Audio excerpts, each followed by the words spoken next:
और ये याद रख लें, हदीस पाक में है कि जो 73 फिरका बंदी जो लोग करेंगे, जो अलग अलग टोले जमातें अपने फिरके बना लेंगे, एक जमात हक पे होगी बस। हदीस पाक में है ना, एक जमात हक पे होगी। तो यार आप अगर कहते हो ना कि जी मैं बरेलवी हूं तो मैं ही ठीक हूं, मैं देवबंदी हूं मैं ही ठीक हूं, मैं शिया हूं मैं ही ठीक हूं, मैं अहले हदीस हूं मैं ही ठीक हूं, मैं कुछ भी नहीं हूं, मैं सीधा सीधा मुसलमान हूं मैं ही ठीक हूं, तो यार कभी सोचा है कि किस तरह तुम ठीक हो? आपके पास अपनी हकानियत की दलील, ऐसी दलील कौन सी है जिसने आपको मुतमईन कर दिया है? आपने तो सोचा ही नहीं।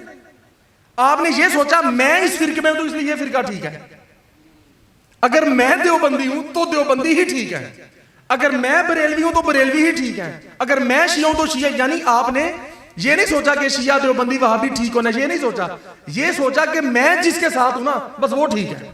आपने अपने आप को देखा बस कि मैं जहां भी हूं मैं ठीक हूं, यानी कि आपने अपने आप को हक समझ लिया, अपने आप को आपने हक समझ लिया कि मैं जिसकी हिमायत कर दूं ना बस वो ही ठीक है, बाकी सारे गलत है।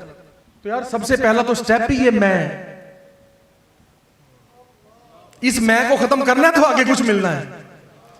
पढ़ पढ़ आलिम फाजिल होयो ते कदी अपने आप नूं पढ़िया ही नहीं, भज भज वड़दा है मंदिर मसीतां ते कदी मन अपने विच वड़िया ही नहीं, आसमानी उड़दियां फड़दा है ते जिहड़ा घर बैठा उन्होंने पढ़िया ही नहीं।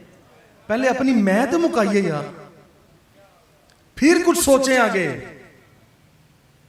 मेरे किसी मसलक में जाने से मसलक के हक नहीं बन जाता वो कि जी मैं इस जमात में हूं इसलिए यही ठीक है बस।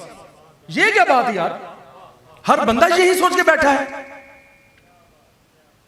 कभी किसी बरेलवी ने कहा है कि यार देवबंदी ठीक है हम गलत है, देवबंदी ने कभी कहा है कि अहले हदीस ठीक है, अहले हदीस ने कभी कहा है शिया ठीक है। क्यों? क्योंकि मैं वो खुद नहीं हूं ना, जो मैं खुद नहीं हूं मैं दूसरे को हक क्यों मानूं?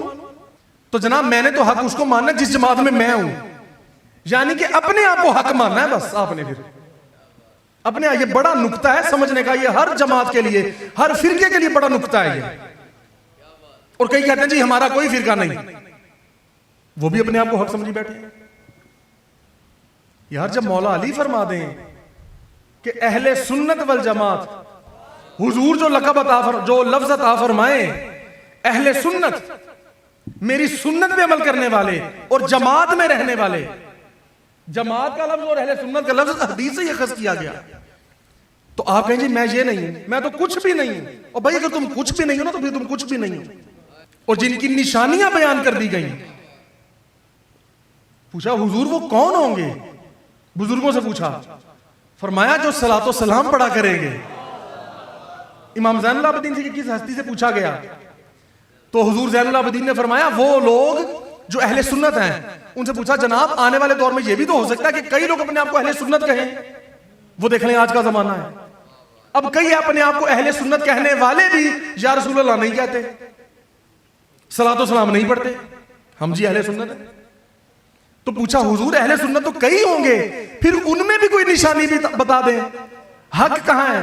फरमाया वो जो मेरे जद्दे अमजद पर, मेरे नाना जान पर सलातो व सलाम पढ़ते होंगे, वो हक वाले होंगे। या रसूल अल्लाह की कसरत कीजिए,